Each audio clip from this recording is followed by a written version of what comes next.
We all have that one annoying, bookish nerd in our class, right? The one that always raises their hand to answer. The topper of the class. That used to be me. That was my identity. Everyone has an identity. Your identity is something people immediately associate with you. Someone might be the most creative or the most athletic person you know. Someone might be the best spoken or the most techno-savvy. Having an identity in this world is important because your identity is essentially the most valuable thing you bring to the world.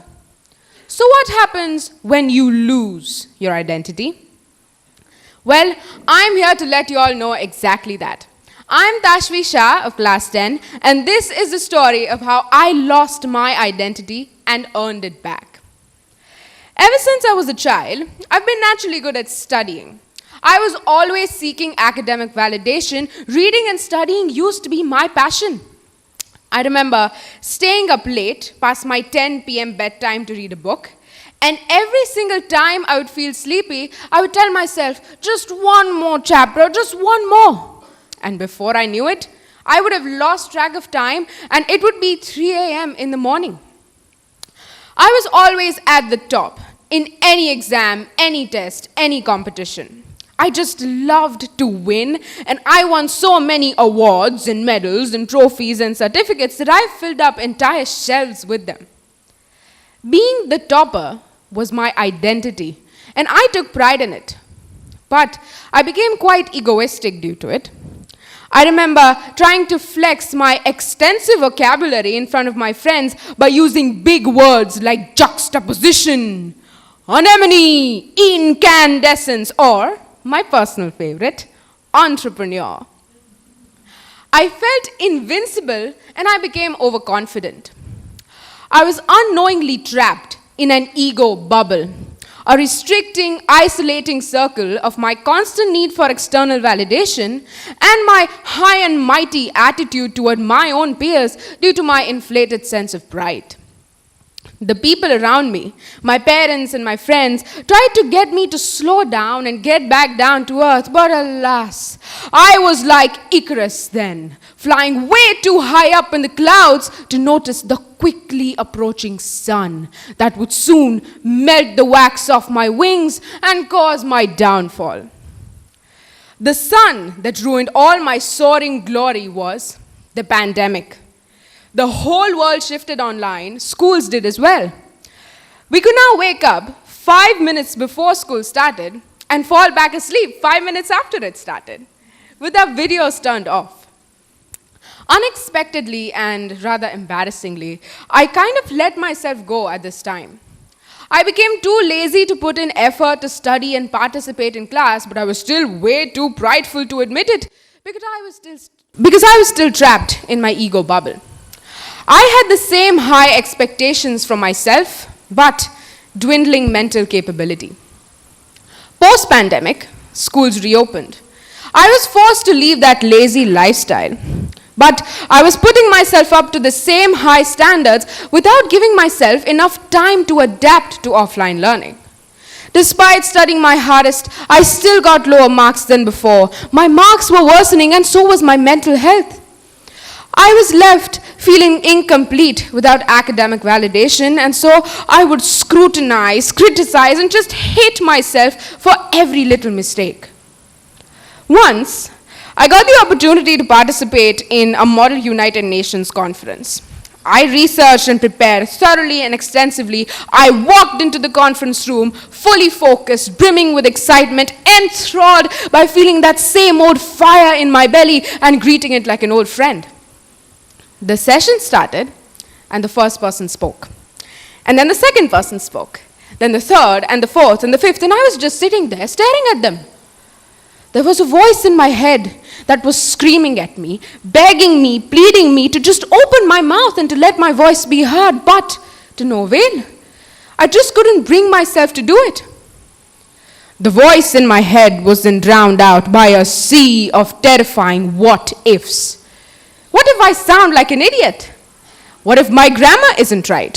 What if my research isn't accurate? What if I sound dumb and make a fool out of myself?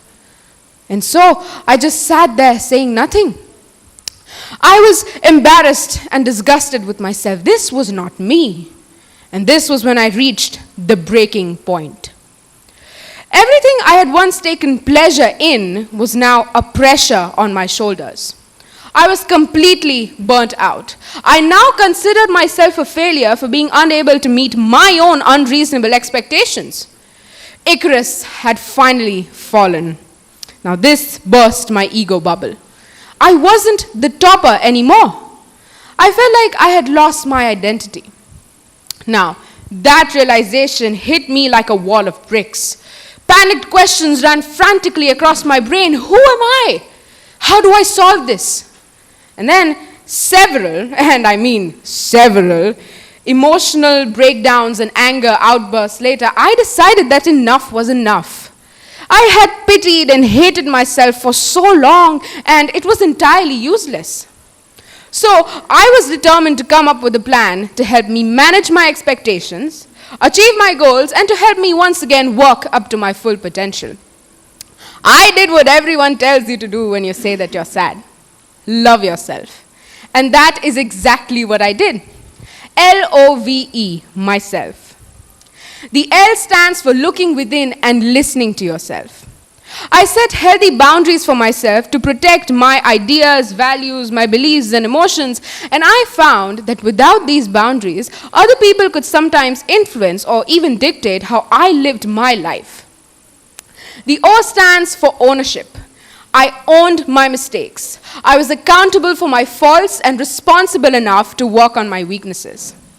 The O also stands for optimism. I found that practicing positive affirmations improved my mental health, thus also improving my mental capability. I came to the realization that bashing yourself for your smallest mistakes makes you unfit to celebrate your biggest victories. The V stands for vision, for which I also needed my values. I tried to always keep my goal in mind, and I said no to things that weren't contributing to my goal. Values such as honesty, integrity, determination, and dedication paved my path to my goal. Finally, the E stands for enthusiasm in your efforts. This is something my father has always said. If you're doing something, do it with full commitment, because anything done half-heartedly will always go to waste. As I adopted these habits, I became more and more efficient in my work. And as I came out on the other side of my battle with this monster of identity, I realized something strange. I realized that my victory in this battle did not at all mean that I got to be the topper again. No, this battle made me realize that the one thing I had been longing for, yearning for, working for all this time was just to be content. To be satisfied with my efforts, to know that I had given 100% and that I was indeed deserving of everything I had accomplished. With L.O.V.E, I did improve my studies, but I also realized that I didn't need to be overconfident or arrogant about it at all. I realized that this was my true identity. It wasn't being the self-obsessed, narcissistic topper again, but rather the little nerd who just loved to learn. I had discovered my true self, and that was bigger than any award or medal or trophy or certificate I had ever received. My Icarus had fallen into the sea, but he had now realized that he could still survive by swimming out of it. Just so, I found my way out of a difficult situation by not getting over it, but rather getting through it, all with the power of love. Thank you.